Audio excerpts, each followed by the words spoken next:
I didn't succeed at college. All the things that they were teeing up in high school and making it seem that if you didn't go to college, you were relegated to have to be in a trade. And essentially, we're going to look down on you, down our noses, because, yeah, you couldn't hack college. And in the Northeast, that was something that actually did play out. So a lot of doctors' offices, lawyers' offices that I had to be in, and just felt like you were looked down upon. And it might have been my age, I was a young kid. But my father said, look, you can't see it that way. You have to look at it like you're coming in to save them from a problem that they can't fix. Mm-hmm. And that's what we're doing. And I never forgot that. From the business capital of the world, the Big Apple, New York, Middle Tennessee, it says here. Sounds riveting. Yep. This is the Mostly Middle Tennessee Business Podcast, a podcast about Middle Tennessee business owners and professionals. Mostly. Yeah. Speaking of the Big Apple, we just got back from a trip there for this recording, and even saw my old friend Matt Wilson of the Mostly Marketing Podcast with Matt Wilson. He made the drive down to come see us in New York City, and we had a nice little catch-up evening. It's been about 5 years since I saw him last, and always a good time to see that guy. But thank him, and I always will thank him for being the big voice of this very podcast, the Mostly Middle Tennessee Business Podcast, which we derived from the previous name, which is What's Your Problem? But it's basically the same thing. We talk to Middle Tennessee business owners, professionals, and entrepreneurs around Middle Tennessee, mostly. We'll talk about their challenges, their stories, things that they've overcome, and hopefully, other fun stuff as well that may come up. We do chase and go after tangents and rabbit holes on this podcast, so it is a free-flowing conversation. That's the way we like it. This is a video and audio podcast. Check us out at MMTBP.com for all your followings and sharings and ratings and reviewings. That would be wonderful. Trying to get 10,000 average downloads per episode this year, which would be fantastic if you can help us out there. I am your host, Jim McCarthy, with JimMcCarthyVoiceovers.com and It'sYourShow.co, where you can get a podcast just like this one. That's what we do. We make it very easy for you. Today, I've got a gentleman here. He was nice enough to come on out.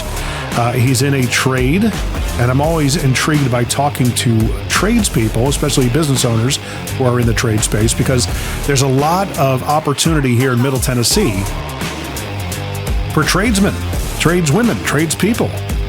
And the trades are filled with people who start out as technicians, and then they run their own business, and I think what we call owning their own job, and they own a job. And we're going to be talking to Mr. Justin Sharp. Sir, welcome here. Welcome to the show, and let me just get my mouth going, which happens. Thank you, Jim. You are with the AC Crew. Mm-hmm. Your guy, Achille, is in our BNI chapter. You are also a part of BNI. Which chapter are you with? Part of the Frontliners chapter in Cool Springs. So you meet on Wednesday mornings over there at Sperry's. Correct. Right on. Say hello to Mr. Tim Wilhoit for me. Oh. Yeah, hopefully he'll go, who? He is one of the cigar smoking buddies with me. Oh, really? Thursday nights at Franklin Cigar. Oh, very cool. Franklin Cigar. Yeah. I was actually a part of that chapter once upon a time. Were you? With him, yes. At Sperry's? And Shane Almgren. Yeah. There's some names. Was he not part of the chapter anymore? Shane? Yeah. No? He's very much a part of the chapter. I have no idea. I haven't heard from the guy in years. But this is what I mean by tangents and rabbit holes. They just kind of pop up out of nowhere, and yes. we go down them. But if you're listening to this podcast, you're in the trades, what you can expect is Justin's wealth of knowledge. He's kind of not slow stepping into what he does, but he's doing it strategically and smartly. You're not trying to bum rush into the space. You've been doing it for a while. You were a technician. You've been on the road. You've had a bag of tools and a tool belt on you at many different occasions, I would imagine, correct? That's correct. Yeah. So you've done it for, tell me, start from the beginning. How did you get into the trades? Were you part of like white collar America at one point? I would say so. Yeah. I guess my background's not as a technician, more of a sales management background. Okay. I started in the HVAC world, needed a job. And because of a sales background, I ended up selling HVAC equipment for a number of years. I've been in, I guess, this industry for 10 years. Opportunity came up to start my own business, and I kind of backed my way into being a technician, Right. Because I understood new equipment, but I had to learn old equipment. If you want to work on equipment, I mean, you're working on the old stuff. So I still approach it from, I do know how to work on things, but I have technicians that work for me, and kind of working my way backwards into a business. Reverse engineering it. Everything I've done is reverse engineering. I mean, I started in a BNI group or in this Frontliners BNI group as an employee for another company. After about a year, needed to make a change, and I wanted to stay in the group. Right. A lot of fun, a lot of relationships, I saw the money involved. And so my answer to that was to take a weekend off and start a HVAC business. Right. Not the way to to jump into a business. I mean, you should have a little more preparation and planning ahead of time, but that was my story. Was it just you doing the work at first? It started out as just me doing the work. Yeah. And had to learn. I've leaned on other HVAC technicians and owners. So I have great relationships with other companies because they taught me the technician side. Right. I worked with them on the sales side. So it was a great relationship, but I do have great relationships with other HVAC owners. They've grown their businesses on the sales side and operations side, because they started out as technicians owning their own job, yeah, and didn't know how to expand beyond themselves. And I started from the opposite side, and I had to go back and learn. I had to go learn the technician side. So they taught me that, and I taught them sales and operations. Well, it's very nice of them, because it mutually beneficial. Yeah, you'd think that, at least they have the right mindset that a rising tide lifts all ships, Because if they can't do a job, hopefully they can refer it to you, and vice versa when you get busy. We very much have that relationship. So even when I do company events, a lot of times I'll bring those guys in to my company events because we're all in it together. Nice. That's a great attitude. Yep. Because you don't find that all too often, especially in the trades. No. And it's not like a knock against Nashville trades, but tradespeople by nature are a certain breed. Mm-hmm. And, I'm going to say, thanks to the popularity of college education in the past 40, 50 years, and parents driving their children, almost like we'd rather you be a white collar person and not have to do the blue collar work. Oh, God forbid. I remember that being the narrative to me in high school, but I ended up going into the electrical trade for a season. And I'm glad I did. At the time, I felt like I needed to do something else, because there was something in me that just needed to get it out of my system, and that was radio. But all the stuff I learned in the electrical trade has served me immensely ever since I've done it. So well, it's still a relationship people business. I mean, you're helping people and solving problems, et cetera. So yeah. I think, if you look at electrical, or in my world, HVAC, as a commodity we can plug that commodity into whatever we're doing. Yeah. But it's a business. It's we're helping people accomplish what they need at that point in time. Right. It's like, as we say here at J Squared, being that we are low voltage mainly, a lot of lighting work. You see a lot of full color light shows, especially at the car washes, things of that nature. That's us. Mm-hmm. But our mantra is be the hero. Mm-hmm. And that's something that my father taught me when I worked with him. He was in the telecommunications industry. We hung many a PBX telephone system on a wall and cut down 25 pair of cable on 66 blocks. I mean, there was once upon a time I knew the entirety of the color code, and I could sit there and just sit in a phone closet and just punch down 66 blocks while listening to the radio. It was actually very cathartic. But it's one of those things that I always, because I didn't succeed at college, all the things that they were teeing up in high school and making it seem that if you didn't go to college, you were relegated to have to be in a trade. And essentially, we're going to look down on you, down our noses, because, yeah, you couldn't hack college. And in the Northeast, that was something that actually did play out. So a lot of doctors' offices, lawyers' offices that I had to be in, and just felt like you were looked down upon. And it might have been my age, I was a young kid. But my father said, look, you can't see it that way. You have to look at it like you're coming in to save them from a problem that they can't fix. And that's what we're doing. And I never forgot that. Hey, Middle Tennessee electricians, handy women and men, and just those of you needing better commercial LED lighting solutions. Yeah, I know, there's so many of you. I have to tell you, there's another option than just the big orange and blue box stores now. Try j2lighting.com. At j2lighting.com, we have the latest technology in all types of commercial LED lighting, from UFO high base, drawers, area lights, and shoeboxes, right on down to a slimline wall pack that doesn't look like a fist coming off the wall like most other wall packs do. You get what I'm saying, right? Many of our fixtures are wattage and color temperature selectable, which means you have more control over the brightness and appearance in your dark spaces. Check us out at j2lighting.com for a great local source for your commercial LED lighting ideas, even full color light show dreams. Yeah, totally. That's the letter J and number 2 lighting.com. j2lighting.com. So I've got a friend who I hired directly. He was young. He was probably still a teenager at the time, and hired him as a helper in the HVAC world. His parents were both college educated and were expecting him to do the same. They sent him off to school. He dropped out of school, and I don't believe he told his parents. Right. So, and ended up enrolling in an HVAC course. And once his parents found out, they were upset. His father was pretty irritated on that. What did they have, what did they imagine for him? Do you know? What did they want him to do? I'm trying to think, and I do know what he was going to school for. I'm trying to think what it was. I mean, it was, I don't remember at this point, but it was a white collar job.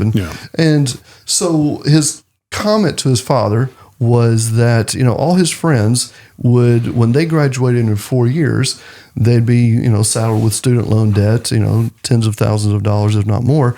And he, in 4 years, would be making a 6-figure income.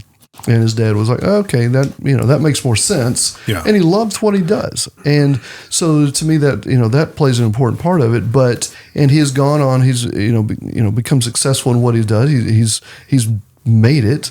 And, he did bring home a check to his dad, and he says, see here, Dad. And they've come around. They're proud of what, he's done, and, he's happy with what his, life choice is. Well, that's good. I mean, it's, does he have any other siblings that have maybe decided to reconsider? I tell my kids all the time, I'm like, go at least learn how to weld. You'll always work if you know how to weld. That's what I tell my kids too. I'm like, go find something that I tell them, go find a trade. Even you may not use it all the time, but at some point in time when you adult a little bit further down the road, you will need it. You'd enjoy going to Home Depot in the electrical aisle, man. You will use it. It's actually kind of a fun aisle. Mm-hmm. I actually missed it after I got out of the electrical field that I was in. I would go to Home Depot to do something, and I'm like, I remember looking at, 4 square boxes and, conduit and all that fun stuff and connectors. And I don't know, it was just always something, a part of me that it was fun to know what I was looking at, I guess. In our trades world, there's nothing you can't find at Home Depot. There's always another tool that you need. Mm-hmm. There's always another tool. So, Home Depot, Lowe's, it's a constant budget item. We are actually, as a company, are a part of a career day over here at the high school. Mm-hmm. And that's one of the things that we want to impart to the students is, even though your parents might be harping college, your guidance counselors, though, you got to figure out who you are. College can do that for you, but it comes at a price and a cost of, my daughter is looking at college right now, with many, many times I've told her that if you need to go into debt over it north of $40,000, reconsider, because those student loans are monsters. It's literally like a grift of grifts that, you want to talk about predatory lending. You can't get out from underneath these things. Right. You have to pay them off. And it's just, I know people that are my age that are still paying off their student loans. That's just unacceptable. Come on. No, it's like, I'm not for forgiving them either. You made the decision to do this, and for those of us, or, the people that are out there that have actually paid it off, that's unfair to them. Okay. What about, people who didn't want to go to college? And I'm going down another rabbit hole, but I mean, it's one of those things that guys, it doesn't cost much right now, as we're recording this in this era, this season, to go to a trade school. It doesn't cost that much. Now if all of a sudden everybody decides to go, you're going to be talking about a different cost, similar to what happened with college. But the rewards are there. You get your hands. It's doing what we're meant to be doing, I guess, as God put us on the planet to use our hands. And at the end of the day, you could see what you've done. Back when I was 20 years old, no, I didn't appreciate that. But now that I'm older and wiser, well, quote, wiser, I can see that. Because I've been a part of many, many projects that you go in, you spend 7-8 days doing, and you walk away going, "No, that was cool. We can come back to this place and see it and say, oh, we did that. That was kind of cool." And I guess if you do it often enough, that probably does wear off. But it never did for me.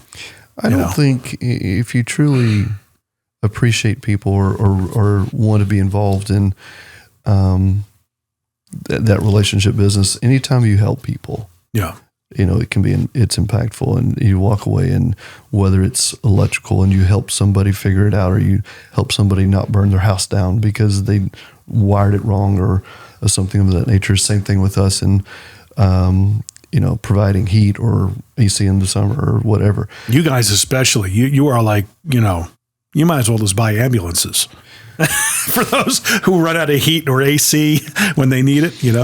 It's a good gimmick. It's a reactive business, right? I mean, it's something that's, I've spent many time running out of the house going, so-and-so, they need help. Get me comfortable again now. Right. Yeah. Right. I've always had an idea for an AC company. I don't know if I should tell you. I'll tell you anyway. I have the URL already. Where's the NDA? Beach chair heating and air. Oh. Where it's always sunny and 75. Maybe it's not such a good idea. I don't know. Not bad. It evokes imagery.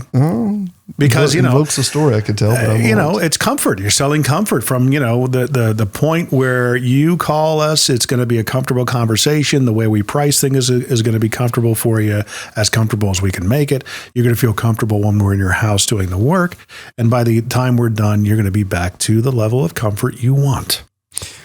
It reminds me of when I got started in HVAC, my wife said, "Oh, you have a really bougie job. I mean, it's comfortable. You're air conditioned all the time, and you're heat all the time." I'm like, no, if I go to a house, it's cold and they need heat, or it's 99 degrees and they need AC. And typically, I'm working in an attic. I'm in the worst of both worlds. Yeah. If I'm there, I'm in the worst of both worlds. And I guess that makes sense. Yeah. So it's not a bougie job at all. There's nothing white glove about it. It's you're in crawl spaces. You got to put duct work in or repair duct work.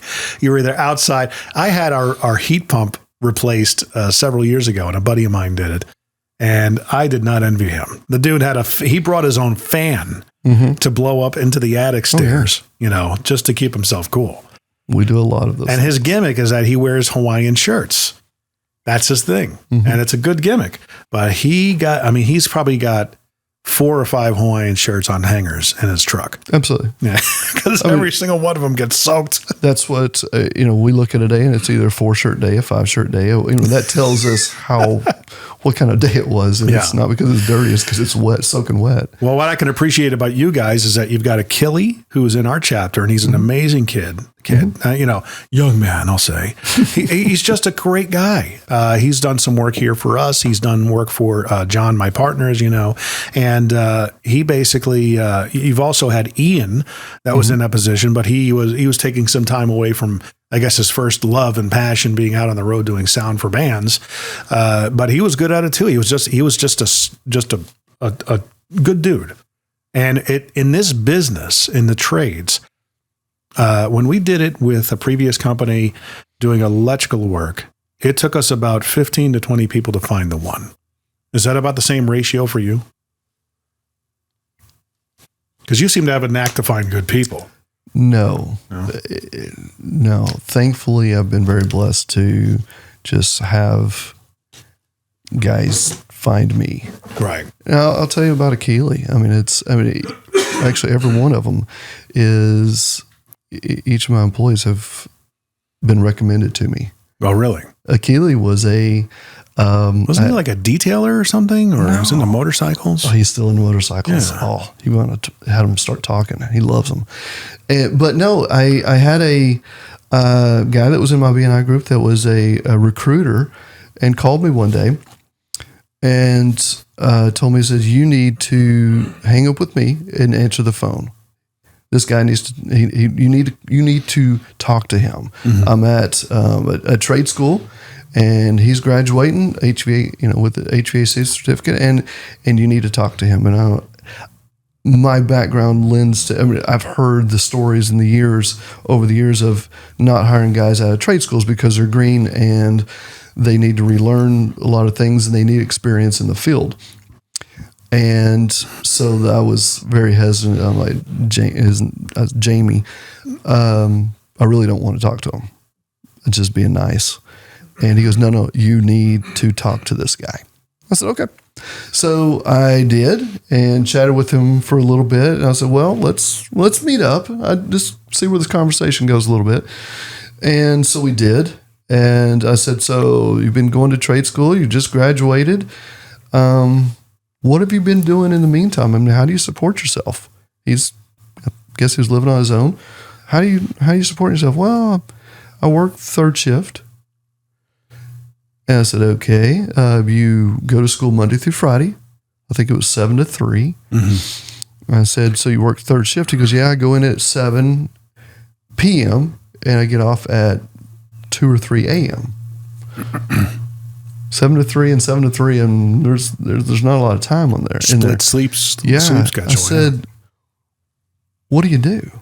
He said, because there are some jobs that are a little more relaxed than others. Yeah. And I said, what do you do? He goes, I drive a forklift at a factory. And I was like, overnight and then go to school during the day?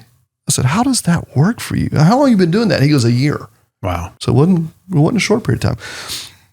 I said, how's that working for you? He goes, I'm kind of tired. Okay. Here's the deal. For a young guy coming, he was young, or he's still young, but for a guy with that kind of work ethic, I'll take that. Yeah. Yeah. I can work with a lot of other things, and he came with a great personality to boot, but I'll take a work ethic because, a lot of time in our world, the calls that come in are not at the ideal hours. Right. There's an emergency. There's, adverse weather circumstances. There's a lot of things that we're in a reactive business. Yeah. And so to take a guy like that, he's been absolutely incredible. I've got other guys in the same boat that I've just been blessed to. They've found me. And like, hey, this guy needs, a job, or are you looking? Of course I'm looking. I'm always looking. We're in a business that's never, I don't think there are too many companies that are completely full. We've always got work to do. And you're not really like chomping at the bit to be huge. at the moment? Like what is your aspiration for the company in the next 5-10 years? I don't know. You don't know? I really don't.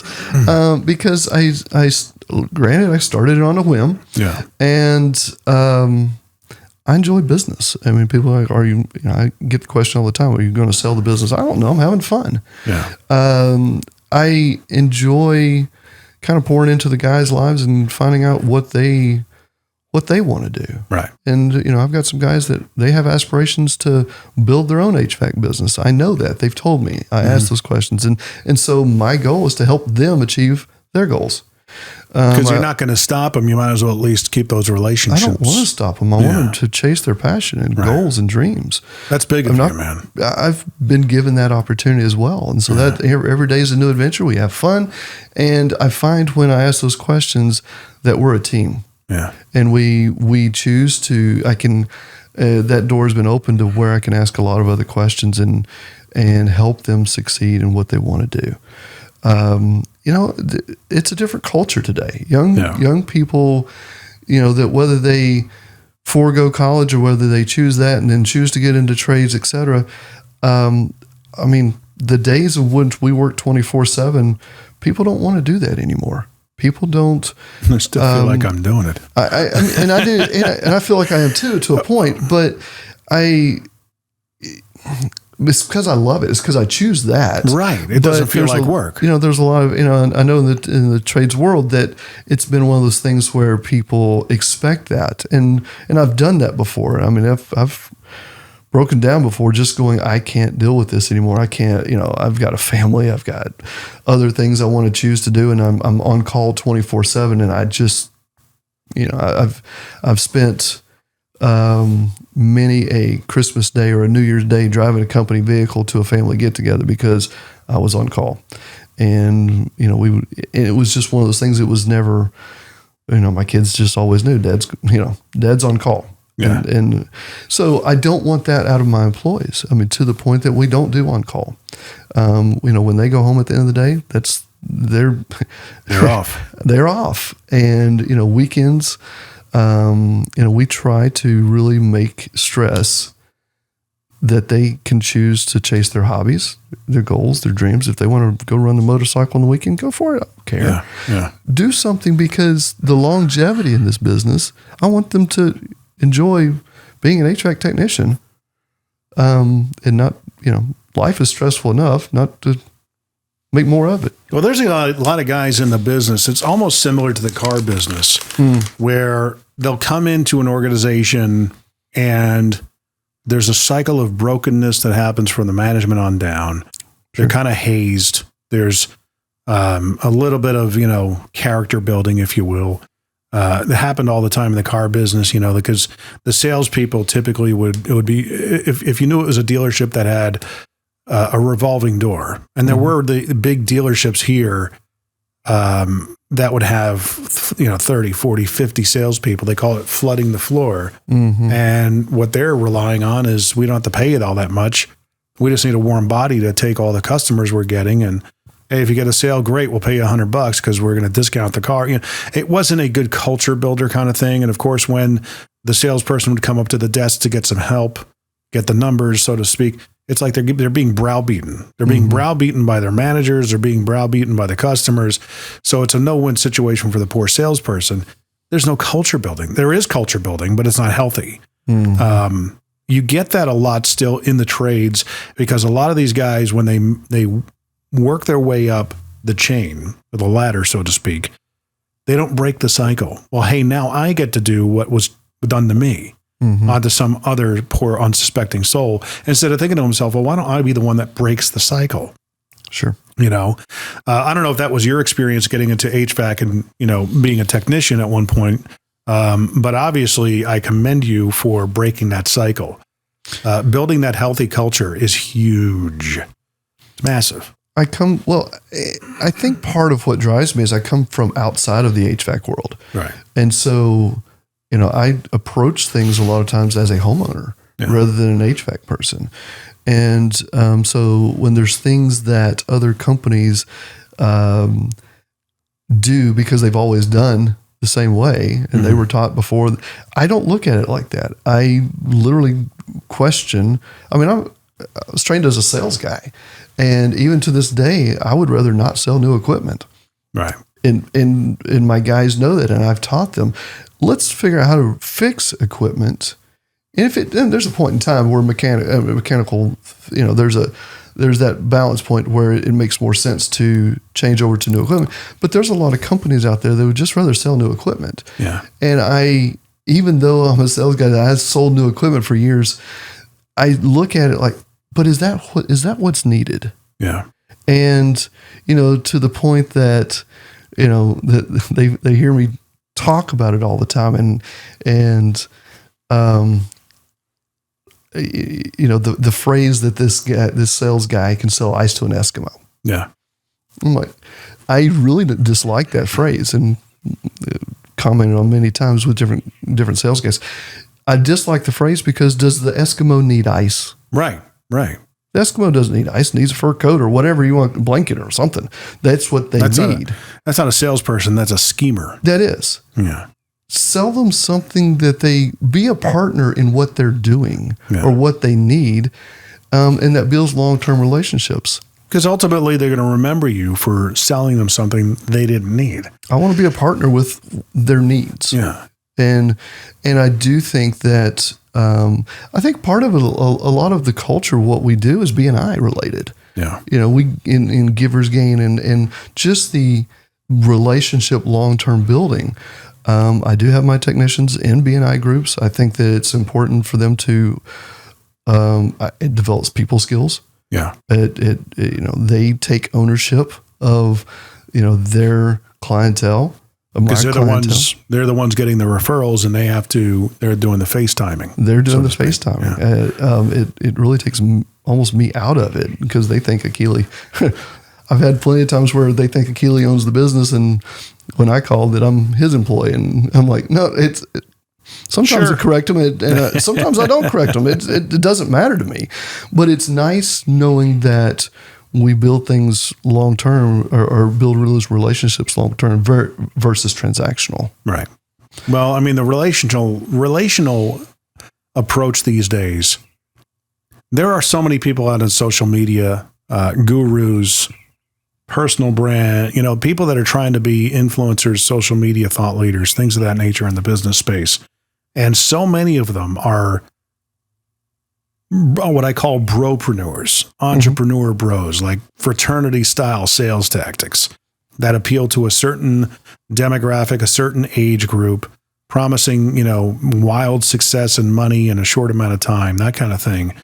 And it's, the guys that are teaching this, they ought to know better. It's like, guys, this is a legacy. The stuff that you're putting out there and the stuff that you're saying, do you really believe it? And do you understand that your descendants are going to see this stuff? That was my grandfather. That was my great grandfather. That guy's kind of a jerk, Well, when somebody, a sales guy walks into a house and he closes a sale and leaves and the deal's done, and the homeowner still got a twitch because they don't have a clue what happened. Yeah, I like sleeping at night. I like knowing that at the end of the day we did a good deed. You did we did the right thing, not the easy thing. The right thing. Yeah. And sometimes that's a long approach, and sometimes that's not. Sometimes we make money on it, sometimes we don't. At the end of the day, we did the right thing. Right. And teach the technicians that there's plenty of times that we have to go back and go, let's have this conversation and make sure that we're doing the right thing. Right. Conversation happened this morning. Did we make money on this? No. Could we have made more? Sure. But did we do the right thing? And now that sets a foundation. They understand the culture to the point they don't ask that many questions anymore. They know what my answer is. We did the right thing. Right. Or we try to do the right thing all the time. You got to love the fact that even getting back to people thinking that Akili is the owner. Yeah. It means that there's an element of ownership mindset that he has, that he feels belonging. He feels part of the tribe. That's something that is tough to instill, but if you're able to do it and it's effortless, why not? Because that's a part of culture building, feeling like they're an integral part of the team. And their success, your success, the team's success is just a good thing all around. That's a good attitude to have. Like what you addressed earlier, the right attitude. He had a good work ethic. Attitude is everything above aptitude constantly. But you teach them like sales tactics inside. I mean, at some point, yes, you have to upsell and at least say, hey, do you want fries with that?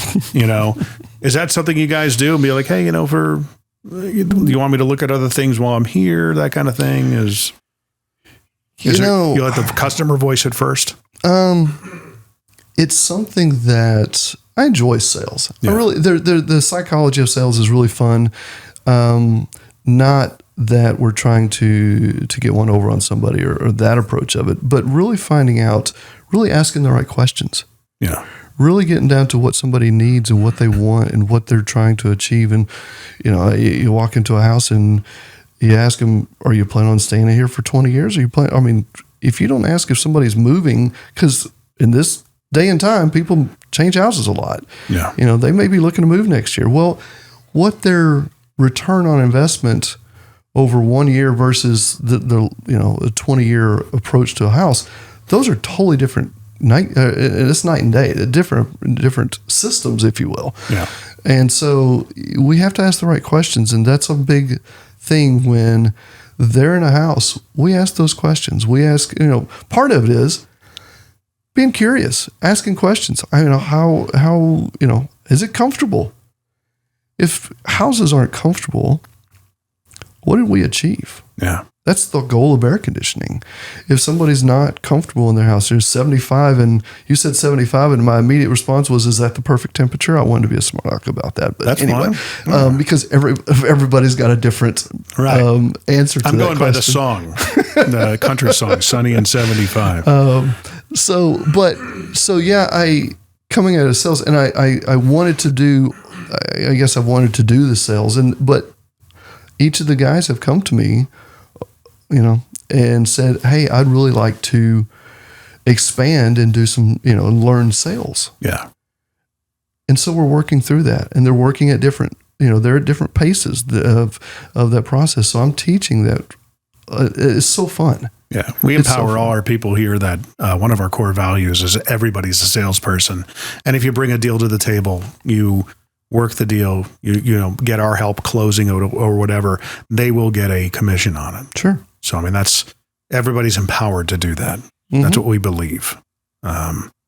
Because that's something that if you're out there, even on the weekend, and you have an opportunity to, in our space, look up and see what kind of lights they have, or maybe you can make a suggestion and, hey, have you thought about, taking that and putting some color on it or something like that? We could certainly help you. Would you like, one of us to reach out? And you just never know, just asking the question. And that's what we kind of, at least plant the seed to get them to start thinking. Sure. But I would imagine that your principles and your philosophy coming from B&I, because B&I is like what I call the epitome of a concept that I guess I came up with called be them centric. Mm-hmm. It's what Gary Vaynerchuk calls 5149. It's more about them than it is about you, and I just wish there was a lot more of that in the world. I try to be that way, emphasis on try. But it's the more you are about them, that's the giver's gain mentality. The more you are about them, the more you're looking out for other people, it should reciprocate just by virtue, even in, social media offerings, posts, things of that nature. It isn't about you, man. It's about what are you offering the people, your audience. Mm-hmm. In radio, that's what it was about. Teaching a client who bought an advertising schedule. And no, it's not. I'm sorry to tell you, it's not about your business. We could put a laundry list of things on the air for you in your commercial, but you got to put yourself in the listener's shoes. Would you listen to that and absorb any of it? Wizard of Ads, Roy Williams, one of the training platforms I was a part of for many, many years. Mm-hmm. They call it winning the heart before the mind has to decide. Mm. Make sure they know of you and feel the best about you when it comes time for them to need you. It's tough. It's tough to articulate, but you better embody that in your business, and especially in your space, I'm going to dare say it's easy because you're up against dare I say, a lot of boneheads out there. I mean, and I had not that Tanner's a bonehead. I'm not saying that at all, but Tanner was on the podcast about 6 months ago from TNC Plumbing, back when we were known as What's Your Problem. I said, the thing about Nashville is that it's easy to get the work. It's like shooting fish in a barrel. It's the execution of the work that's the problem, because either you're going to do it yourself or you got to find somebody who's good customer facing. That's the biggie. Who's competent, who's able to get the job done on time and understand the business of it, that you don't want to spend several days on a job and all of a sudden you go upside down on it and all that stuff. It's got to be efficient. It's got to be, profitable.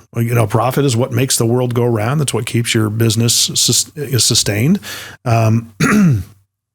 But man, what a balance in the trades, because you got a lot of guys out there just doing it horribly. And a lot of, how many people on Facebook posts you say, well, I reached out to so-and-so and I need somebody to come out and I can't get a call back.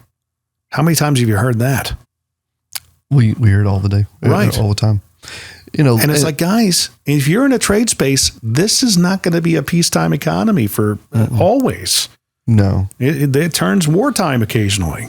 And it's changing, even now over the next year. It's going to be a really interesting time because of efficiency standards are changing, equipment's changing, Freon's changing. I mean, there's a lot of things. And there are a lot of guys that are getting out of the business because they don't want to change. Right. But a lot of guys, to your point of kind of boneheaded solopreneurs like you're talking about, a lot of guys get into the business because they are technicians, they work for a company, and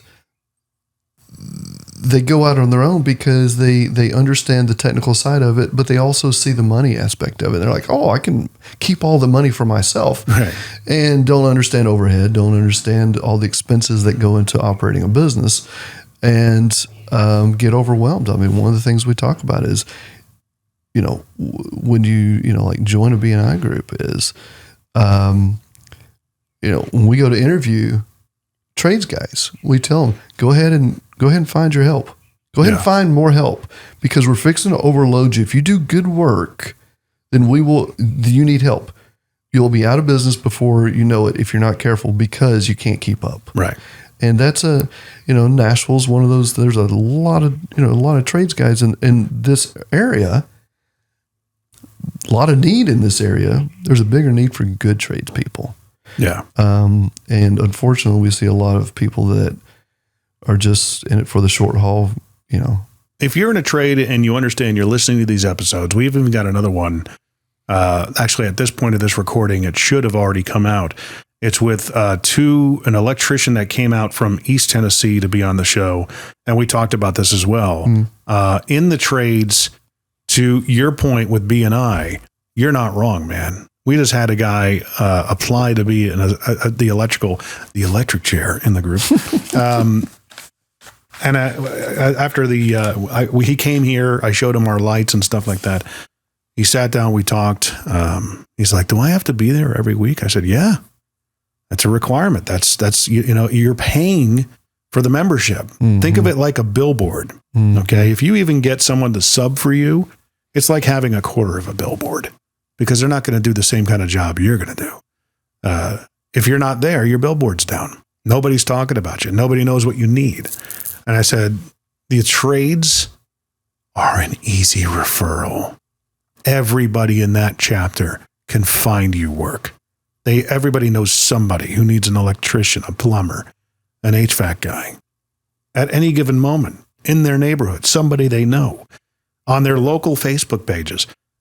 I told him, I'll be able to find you work at least probably 2 or 3 times a week, just by looking at Facebook. And I have my own methodology that I use to garner referrals.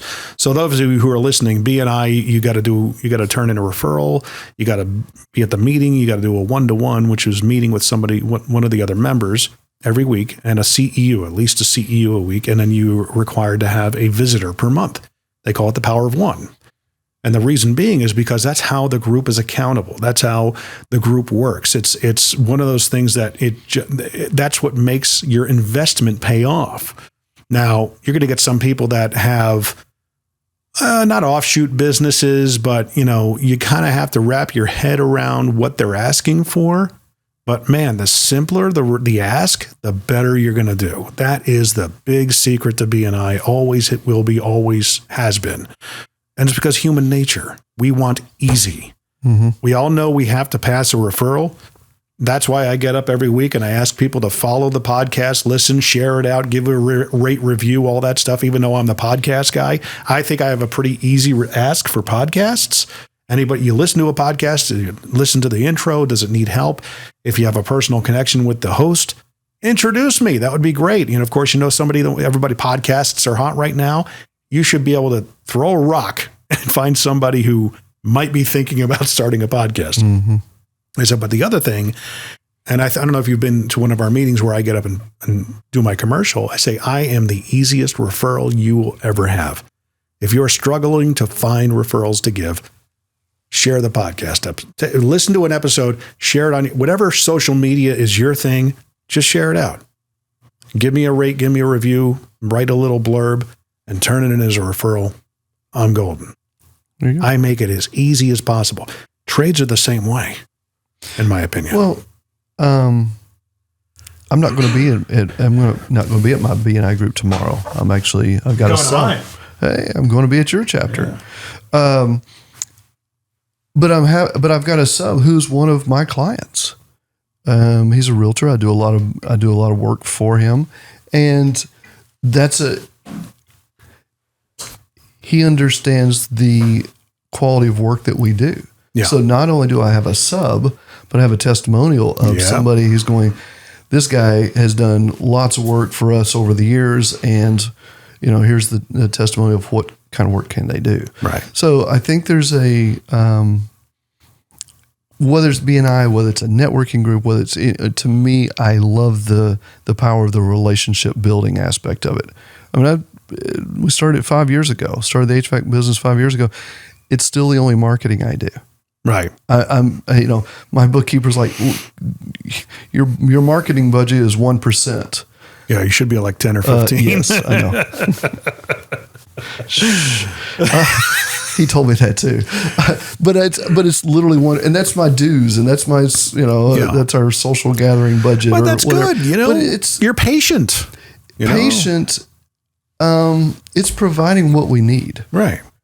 It's providing me the opportunity to work with the guys, and at the end of the day, are you building a business to build it as big, bad, and burly as you want? Or are you building a business to have fun and provide for your family? Right. Depends on what your purpose is. Right. And at the end of the day, I don't have the biggest business in the world. We're still small potatoes, but we're having fun, right, and providing for our families. What's some of the challenges that you've had over the past 5 years? We never talked about that. Anything come to mind? Because you run your business in such an integrous way that I'm hearing that,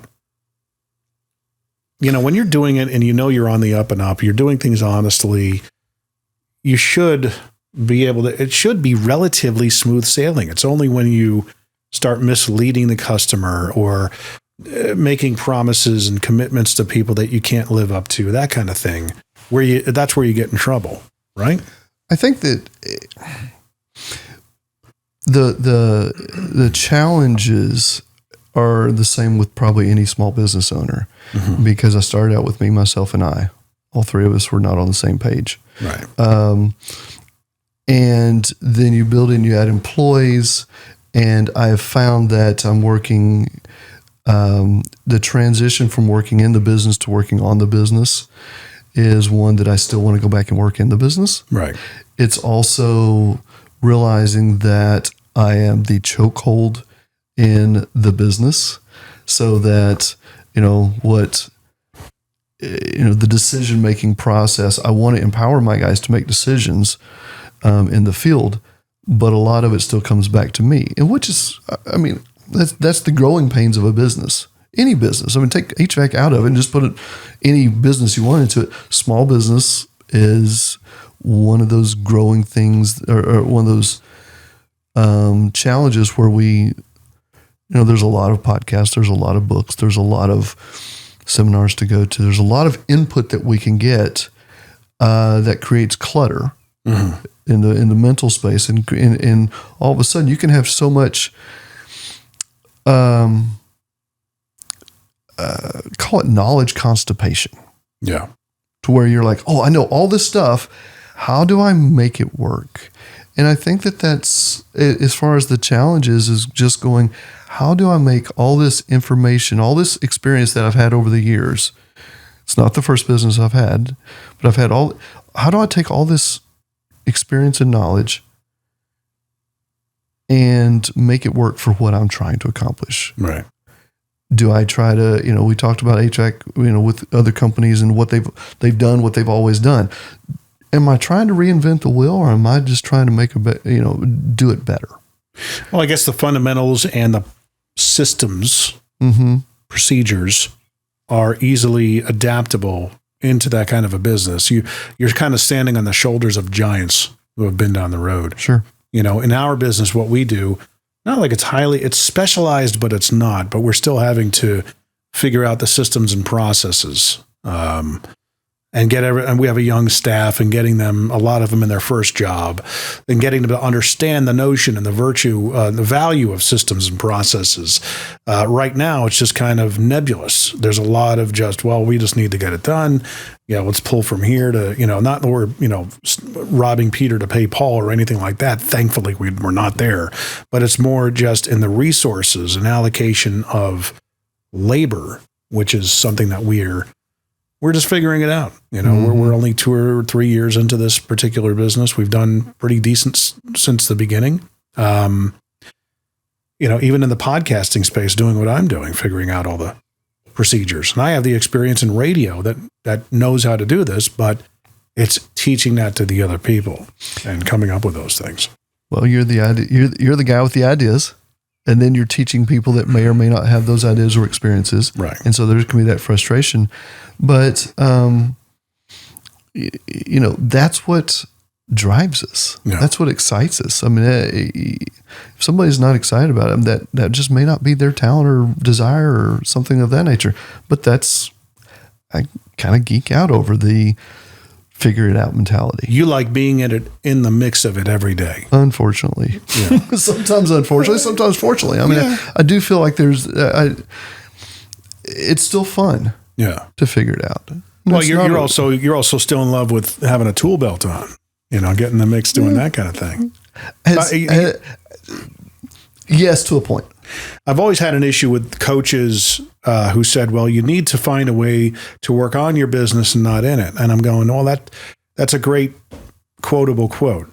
But the reality is a lot of business owners have to do both for probably a good 10, 15 years. That's just the reality. It's not like flipping a light switch. And if you think it is, you've never run a business.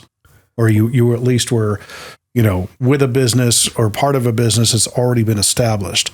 Getting the flywheel going is a massive challenge. Well, why did you start the business? Right. I mean, do you have, what's the purpose? What's the plan? I'm still because I don't have the guys on call for the weekend, I'm still the weekend on call guy. Right. And it's not because we don't have a lot of on call or we don't have a lot of weekend calls, but if they're there, if people, if their unit's not working or something's of the problem, I will go, and I enjoy that aspect of it because it keeps me fresh. It keeps me in the field. It keeps, there's this going on or that going on, and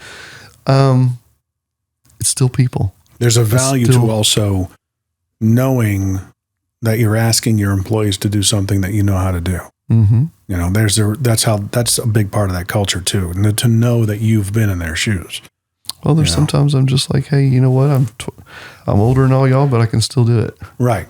Yeah. I've had that experience. I still got it. And now let me ask you this. I mean, how old of a person are you, if you don't mind me asking? You could round off. Oh, I turned 50 Really? I turned 50 on Sunday. Good. I would have put you at late 30s, so good for you. Okay. I'm serious. I'm not joking. All right. I mean, that's roll with it. I embrace it. I was going to say that you never know, and this by being of our age, that your life will shift. Sure. At some point you're going to be like, I'm kind of over being the on-call guy. We got to make a shift here, and you're going to have complete license and the favor of your team to say, yeah, we get it, completely get it. So we're going to figure out a way that we'll do a rotation that, hey, we've got 6 guys at this point. Every month and a half, you're going to be on call, something like that. We've already had those conversations just a little bit. And sometimes they hear, hey, they'll come in on Monday and realize Justin, ran 4 or 5 calls on the weekend, and now we've got to get parts, and now we've got to do this, and et cetera. Now we got to go back and fix now we got to go fix everything that Justin screwed up. But no, I was able to diagnose it, and now we've got to go repair it, or et cetera. You were able to put a bandage on it. Yes, yes. Right. And so they see that, and they realize that, Justin's still doing it, but then they've had the conversations of, you could have just called me out to come out and ran it. Right. And I appreciate their willingness, but I've also got the experience where I've been on the other side of it going, I can't breathe because I'm on call 24/7 and I just don't have a life. Right. And my family's suffering. And so I temper those experiences with their ambition. Well, it's nice that you can do that where they can be on call every 4 or 5 weeks. Sure. You know what I mean? Because you got enough of a team to be able to have that kind of a rotation. Well, and we've got guys in different areas of town. So, I mean, if I'm in South Nashville or there's a call in North Nashville, there's times I will shoot them a quick text and going, hey, you want it or not? Yeah. If they don't want it or they're doing something else, that's fine. Yeah. But I did give them the opportunity on occasion. Very cool. One of the other things that was a challenge for most tradespeople, and it wasn't brought to my attention up until recently, I partner, actually, they're going to be a guest at our meeting tomorrow. They do phone systems, and a lot of phone systems these days are virtual, what they call soft phone apps and everything. And if you guys aren't hearing it off camera, for some reason in this house, we get like every spring, or we're kind of easing into spring, the weather's warming up, birds like to attack our windows. I don't know why. I was on a call in a podcast earlier today that was virtual, and this guy over here has been flying into my window and singing his heart out, and it was all going into the mic and everything. So, yeah, nothing but professionalism here.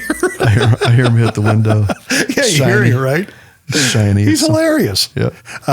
But now I lost my train of thought. You said rabbit holes. Yeah, there was rabbit holes. You got to love them. What we forgot to do was the dad joke challenge. Oh, in the beginning. I almost kind of did that intentionally. I want to shift it around and see if I put it towards the end that maybe it shifts things up a little bit. Mr. Ed Fox. We'll go ahead and do that now. Maybe I'll remember what I was going to say. Dad Joke Challenge brought to you by Ed Fox and Trade Bank. You and I are both very familiar with Ed Fox. He's part of BNI. He is the purveyor, I guess you could say, of Trade Bank here in Nashville. And he's done a wonderful job. He's if you're a business like a service business, trade business, you've got products on the shelves that are kind of growing mold on them, things might be a little slow, engage in trade. Sometimes barter is smarter, as Ed Fox would say. And the reason being is because for the amount it costs your costs of hard costs on the products is what it essentially costs you to get other people's goods. So if you want a phone system, if you want a coffee, if you want printing or something like that helps feed your business, Trade Bank might be a good thing to look into, and I certainly recommend it. All the details are in the description. And off we go. The Dad Joke Challenge is 5 jokes. Ed does write them. He does voice them. I do keep a tally as to who laughs and who does not. So, Justin. Are you going to ask me to laugh? No. Okay. I'm going to, it's funny because I'm writing our names out. We'll both start with J. Usually just do the initial. So if you laugh, I get a point. If I laugh, you get a point. Okay. Right? Make sense? Let's start off with the first one. Here we go. G'day. What type of exercise do lazy people do? Diddly squats. Diddly squats. You're almost breaking. I'm looking at you. It's almost there. Good. Okay. You can groan too. You can make comments. It doesn't have to be a laugh. But you're going to remember that one. You're going to tell your kids that when you get home. Number 2. My cousin, who's a medical examiner, said she's really excited for the next autopsy club. It's open mic night. because they're going to open up a person named Mike. It's funnier when I have to explain it. Oh, there we go. You laughed. One. Oh my gosh. I'm laughing at you laughing. Did you hear about the cheese factory that exploded in France? Yeah, there's nothing left but debris. There we go, number 2. Actually, See, the problem is I'm old enough to appreciate a good dad joke. Dude, you gotta love them. I mean, you know, in this world, if we can find laughter, let's just go with it. So, number 4. Have you heard of the band 923 Megabytes? Probably not. They haven't had a gig yet. Because megabytes going into a gig. That's right. I'll score myself on that one. I kind of laughed. A friend of mine got into photographing salmon in different clothing. He said he liked shooting fish in apparel. Fish in apparel. Like fish in a barrel. We've used that phrase earlier in this conversation. So like open mic night. Open mic, that was pretty funny. That's pretty good. So anyway, there you go. There's the dad joke challenge. What do you Ed's think? a great guy. He really is a great guy. Yep. And he's one of those guys that if you find him on Facebook or Instagram, he does have an Instagram channel that is dad joke based, and you can't miss him. He's a big Australian guy, as you can tell. He always wears really loud shirts, typically with a Trade Bank logo on them. And he's on LinkedIn. He's on Facebook. He's local here to Nashville, and he will be more than happy to have a coffee with you. You just have to be careful out in public with Ed. He has a tag. Personality and a half. Oh, he's a big personality, man. Yeah, I always told him that he missed his calling as a pitch man. Oh, like Billy Mays. Yeah. He could still do it. Yep. There's no reason why he can't. Check him out. All the details are in the description. And like I said, he's a good guy to meet. Mm-hmm. If you want to reach out to him, say hello, tell him I sent you. And there we go. Dad joke challenge. Got that done. And I can't remember what I was going to say before. So maybe we'll just end it. How do people find and follow you? ACCrew.com? TheACCrew.com. TheACCrew.com. And it's a good name. And I doubt, it took a lot of thought and preparation. No, but it's simple. It says exactly what you do, and that's okay. Well, I approach it as, everybody has a business and we've got employees. Everybody plays a part. Yeah. We all, as a good friend of mine, in the music industry, is like, we all, should know our role and do our job. I've heard know your role and shut your hole. I didn't last that long. I left after that. That was one of my radio station jobs. That's a cultural issue. Oh, totally. Yeah. The guy who hired me ended up moving to Dallas, and the guy who replaced him, the first thing that he said in the meeting is that you guys are all here to make me look good. No. Really? Okay. I think that's a part of the crew is, guess what? My role is, and it changes, and it's evolving, but my role is just part of the crew. Yeah. If I don't do my role, then the guys can't do their role. And if the guys don't do their role well, then we bounce off each other, you know. And so I think, there's not necessarily a hierarchy per se, but we're in it together. Yeah. And, so that's the crew. Nice. Very cool. Well, of course, please follow us, rate, review, share the podcast at MMTBP.com. And we'd love to hear from you. You can also apply to be a guest on the show. There's a link there on the website, which is just it's kind of a link tree at this point, where you can reach out and introduce yourself. Tell us why you would want to be on the podcast. It's not an infomercial. It is truly for the listener to get some value out. It is a very free-flowing conversation, as you've just been witness to. And of course, our BHAG, our big, hairy, audacious goal is 10,000 average downloads per episode. If you can help us out there, we're a bit of a ways off, but we got to have big goals, right? Let us know. MMTBP.com. Pick your favorite episode, give us a share, rate, review, subscribe, all that fun stuff. Justin, thanks for coming on. Really Appreciate good conversation, man. Fun.